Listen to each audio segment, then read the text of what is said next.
আসসালামু আলাইকুম, ভালো আছেন? এই যে আমরা দেখতেছি যে নতুন একটা শাটল বাস, অনেক রিকশার ভিড়, এরই মধ্যে আপনারা যে শাটল বাসটি নামিয়েছেন এখানে, হ্যাঁ, আসলে কেমন সাড়া পাচ্ছেন? ইনশাল্লাহ মোটামুটি ভালো, যাত্রীরাও যায় মানে সন্তুষ্ট আছে। ঢাকা শহরের যানজট যেন নিত্যদিনের সঙ্গী, বিশেষ করে বিশ্ববিদ্যালয় ও আবাসিক এলাকাগুলো থেকে প্রতিদিন হাজারো মানুষ গন্তব্যে পৌঁছাতে ভোগেন নানা দুর্ভোগে। সেই ভোগান্তি কমাতে ঢাকা বিশ্ববিদ্যালয় এবং বসুন্ধরা এলাকায় নামানো হয়েছে নতুন শাটল বাস সার্ভিস।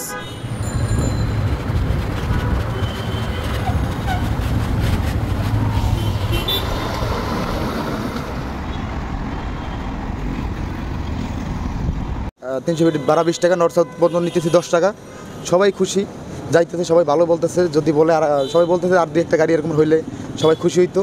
খুব উপভোগ করছি এই গাড়িতে। আসলে ঢাকা শহরের মধ্যে আমরা দুবাই ইউএসএর ফিল করতেছি। আসলে গাড়িটা খুব ভালো, পরিবেশটা ভালো, সিটটা ভালো। আমরা মানে মোটামুটি বাইরের ইউরোপিয়ান ফিল পাচ্ছি। অবশ্যই ভালো লাগছে অনেক, কারণ আমরা যেখানে রিক্সা দিয়ে আসতে আমি যেখান থেকে আসছি সেখানে আমার 40 থেকে 50 টাকা গুনতে হতো। তো এখন আমি 20 টাকা দিয়ে চলে আসছি। টাকার দিক দিয়েও সাশ্রয় হয়েছে, প্লাস সময় বাঁচতেছে। ভাড়া কম, ভরসা বেশি। ঢাকায় গণপরিবহনের নতুন সমীকরণ শুরু হয়েছে শাটল বাস দিয়ে।